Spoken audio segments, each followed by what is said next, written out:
Hi ಸ್ನೇಹಿತರೆ, ಎಲ್ಲರಿಗೂ ನಮಸ್ಕಾರ. ನಾನು ನಿಮ್ಮ ಕಾವ್ಯ. ಸೊ ಇವತ್ತು ಮತ್ತೊಂದು ಹೊಸ ಪ್ರೊಫೈಲ್ ಜೊತೆಗೆ ನಾನು ನಿಮ್ಮ ಮುಂದೆ ಬಂದಿದ್ದೇನೆ. ಪ್ರೊಫೈಲ್ ತುಂಬಾನೇ ಚೆನ್ನಾಗಿದೆ, ನಿಮಗೂ ಕೂಡ ಇಷ್ಟ ಆಗುತ್ತೆ ಅಂತ ಅನ್ಕೊಂಡಿದ್ದೇನೆ. ಹಾಗಾಗಿ ಎಲ್ಲಿಯೂ ಕೂಡ ಸ್ಕಿಪ್ ಮಾಡದೆ ಕೊನೆ ತನಕ ನೋಡಿ.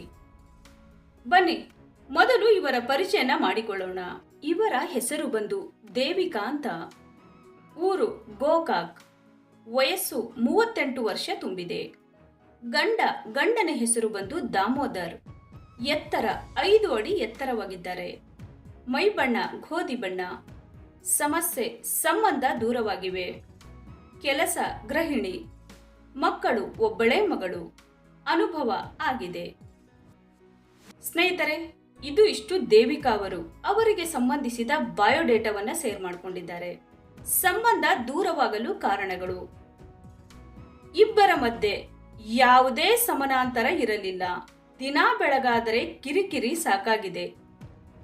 ವಾರಕ್ಕೆ 1 ಸಾರಿಯಾದರೂ ಹೊಸ ಹುಡುಗಿಯರು ಬೇಕು. ಕುಡಿದು ಬಂದು ನಾಯಿಯ ಹಾಗೆ ಕೇಯುತ್ತಿದ್ದರು. ರಸ ಒಳಗಡೆ ಬಿಡುತ್ತಿದ್ದ, ಆದರೆ ಮಕ್ಕಳು ಬೇಡ. ಎಷ್ಟೋ ಸಾರಿ ಮನೆ ಜವಾಬ್ದಾರಿ ನಾನೇ ವಹಿಸಿಕೊಂಡಿದ್ದೇನೆ. ಸಮಯ ಸಿಕ್ಕಾಗೆಲ್ಲ ತಿಕ್ಕಗಳು ಬೇಕು.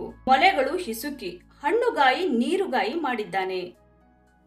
ಜೀವನದಲ್ಲಿ ಗೆಳೆಯನ ಅವಶ್ಯಕತೆ ಇದೆ. ಬೇಗ ಕರೆ ಮಾಡಿ. ಸ್ನೇಹಿತರೆ, ದೇವಿಕಾ ಅವರು ಅವರ ಗಂಡನಿಂದ ದೂರವಾಗಲು ಕಾರಣಗಳು ಯಾವೆಲ್ಲ ಇವೆ ಅಂತ ಹೇಳಿ ಸಂಪೂರ್ಣ ಮಾಹಿತಿಯನ್ನ ಶೇರ್ ಮಾಡಿಕೊಂಡಿದ್ದಾರೆ. ಗೆಳೆಯ ಯಾಕೆ ಬೇಕು?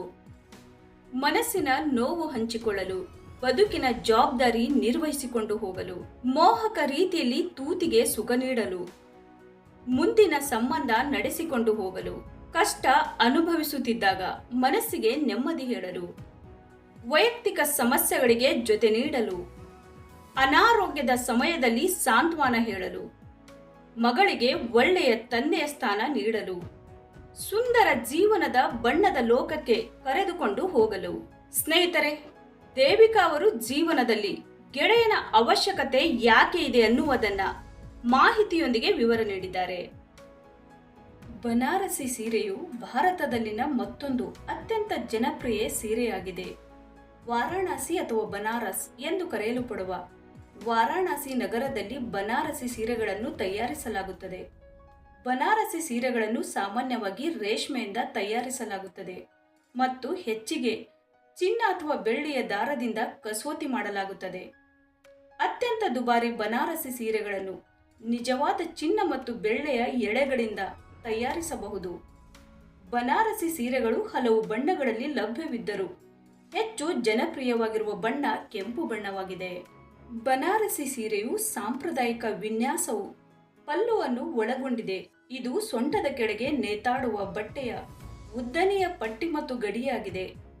ಗಡಿಯನ್ನು ಸಾಮಾನ್ಯವಾಗಿ ಸಂಕೀರ್ಣವಾದ ವಿನ್ಯಾಸಗಳಿಂದ ಅಲಂಕರಿಸಲಾಗಿದೆ ಮತ್ತು ಹೆಚ್ಚಿಗೆ ಚಿನ್ನ ಅಥವಾ ಬೆಳ್ಳಿಯ ದಾರದಿಂದ ಕಸೂತಿ ಮಾಡಲಾಗುತ್ತದೆ.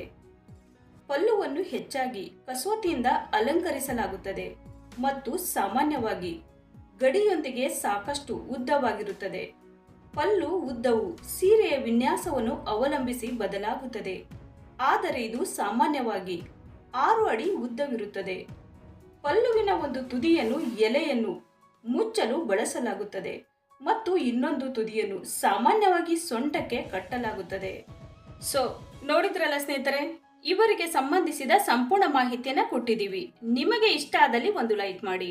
ಹಾಗೆ ಯಾರಾದರೂ ನಮ್ಮ ಚಾನೆಲ್ಗೆ ಹೊಸದಾಗಿ ಬಂದವರಿದ್ರೆ ನಮ್ಮ ಚಾನೆಲ್ಗೆ ಜಾಯಿನ್ ಆಗಿ. ಜಾಯಿನ್ ಆಗೋದರಿಂದ ಅವರ ಕಾಂಟ್ಯಾಕ್ಟ್ ನಂಬರ್ ಸಿಗುತ್ತೆ, ನೇರವಾಗಿ ಮಾತಾಡಬಹುದು. ಧನ್ಯವಾದಗಳು.